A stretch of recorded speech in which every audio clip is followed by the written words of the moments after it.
আসসালামু আলাইকুম রহমতুল্লাহ বরকাতুহু। তে বন্ধুগণ, আশা করি আল্লাহ পাকের রহমতে সকলে সহি সালামত আছেন।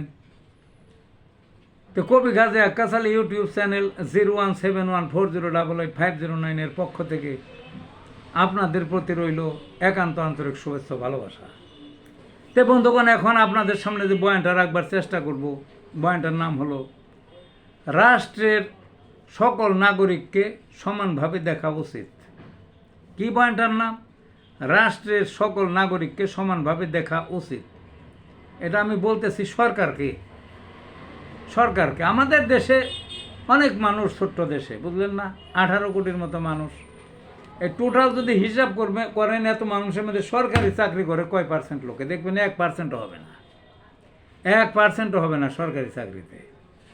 কিন্তু সব সুবিধা তাদের, বেতন, ইনক্রিমেন্ট, তারপরে আপনার ওই যে পেনশন, চাকরির শেষে মারা গেলে বউর পেনশন, মহার্ঘ ভাতা, বৈশাখী ভাতা, ঈদের বোনাস, কত সুযোগ সুবিধা। এই যে ঈদটা আইতেছে, কত আনন্দ তাদের। আবার আসেন এই যে বেসরকারি যে চাকরিগুলি, তাদের হয়তো পেনশন নাই কিন্তু এককালীন টাকা পাবে। তাদের ওই সরকারের দেখা দেখি বৈশাখী ভাতা আরও বিভিন্ন ভাতা, বোনাস টোনাস আছে, তাদেরও আনন্দ। কিন্তু সিংহভাগ মানুষ, এবং তারা গরিব, তারা খেটে খায়, তারা বিভিন্ন সেক্টরে শ্রমজীবীর কাজ করে খায়।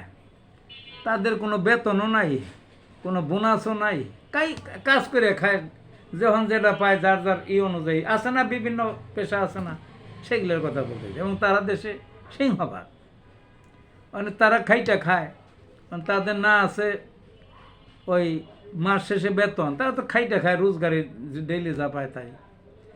ওই না আছে মাস গেলে বেতন, না আছে বোনাস, না আছে মহার্ঘ ভাতা, না আছে বৈশাখী ভাতা, না আছে পেনশন, কিচ্ছু নাই, কিচ্ছু নাই। আমার কথা হলো, সরকারি যে কয়জনে চাকরি করে 1%ও না, শুধু তারা তো দেশের নাগরিক না।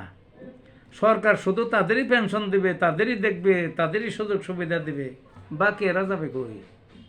সবাইকে সমান চোখে দেখতে হবে। তাদেরও সরকারি চাকরিতে তার সবারে দেওয়া সম্ভব না, সীমিত কোটা, কিন্তু তাদের তো একটা সুবিধা দিতে হবে। কী সুবিধা দিবে? যেমন সরকারি চাকরি দিবে, একটা নির্দিষ্ট বয়স হলে চাকরি শেষ হয়ে যায়, তারপর তার একটা পেনশন পায়। এই পেনশনের স্কিমে সব আপামর সব জনগণ কানা যায়, শিক্ষিত অশিক্ষিত, ইচ্ছুক ভিক্ষুক, গরিব টরিব, সব যে কোনো পেশাদার সবাইকে আনা যায়।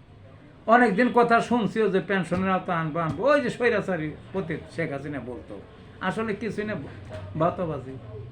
পশ্চিমবঙ্গে মমতা ব্যানার্জি দেখেন, উনি বিভিন্ন স্কিম করছে, কেউ না খেয়েও মরে না, কেউ অসুখ হইলে পারে চিকিৎসা পেনেও মরে না, বিভিন্ন স্কিম আছে, সেখান থেকে অভিজ্ঞতা নিতে পারে। আর আমি কই কি, পেনশনের আওতায় সবাইই আনা যায়। এর আগেও বলছি আমি। তো কীভাবে আনা যায়? মানে সরকারি যারা বা বেসরকারি যারা পেনশন পায় বা এককালীন তারা টাকা পায়, তাদের যে বেতনের থেকে কাইটা রাখে, টাকা কাইটা রাখে, ওইটা করে, আর রাষ্ট্রে কিছু দেয় বা ওই প্রতিষ্ঠানে কিছু দেয়, একটা অ্যামাউন্ট পায় তারা। কিন্তু যারা চাকরি বাকরি কিছু করে না সরকারি, তাদের কাছ থেকে কী কাইটে তাদের কী হবে? কোন তো করতে হবে, তারা তো এই দেশের নাগরিক। তো তারা সরকারি চাকরি পায় নাই, দেওয়া সম্ভব হয় নাই, তাদের তো একটা ব্যবস্থা করতে হবে। তো করা যায়, করলে তাদের বিকল্প করা যায়। তাদের কাছ থেকে তাদের সামর্থ্য অনুযায়ী নিল, সঞ্চয় নিল প্রত্যেক মাসে। যারা সঞ্চয় দিতে পারে না, এমনি কিছু সংখ্যক থাকবে, একের অকেজো, তারা তো সঞ্চয় দিতে পারবে না, এমনি থাকবে, তারা সঞ্চয় ছাড়াই তাদের কার্ড দেওয়া হবে।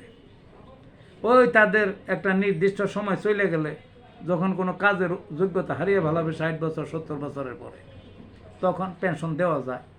ওই সঞ্চয়ের ভিত্তিতে কম হোক, তারপরে সেখানে খায় পড়ে থাকতে পারে। বুঝলেন না? এইভাবে করা যায়। তা আমি চাইতেছি সরকারের শুধু ওই সরকারি চাকরি দিবি 1%-এর কম, শুধু তাগো নিয়েই লইল, বাকিটা কোনো সরকারি কিছু পাইল না, এটা হইতে পারে না। সরকারি কইতে পারে না, পায় সেগুলো তো অন্য জিনিস, যেমন বিদ্যুৎ পায়, গ্যাস পায়, সেগুলো তো আলাদা। কিন্তু সরাসরি সরকারি যে সুবিধাগুলো তারা তো পায় না কিছু। তাদের অন্তত পক্ষে পেনশনের আওতায় আনা যায়। আপনারা পেনশন ভোট করে দেন একটা তাদের জন্যে, তাদের তাড়াতাড়ি ব্যবস্থাটা করেন, প্রত্যেকেই যাতে পায়। তাদের কাছ থেকে সঞ্চয় নিয়েই হোক, সঞ্চয় জমা করেন, করতে করতে একটা অ্যামাউন্ট হবে, সেটার ভিত্তিতে দিলেন। যার জমা বেশি, সামর্থ্য বেশি, তাদের পেনশন বেশি হবে, যার কম তার পেনশন কম। এইভাবে প্রত্যেকেই যাতে রাষ্ট্রীয় সুযোগ সুবিধা পায়, বুঝলেন না?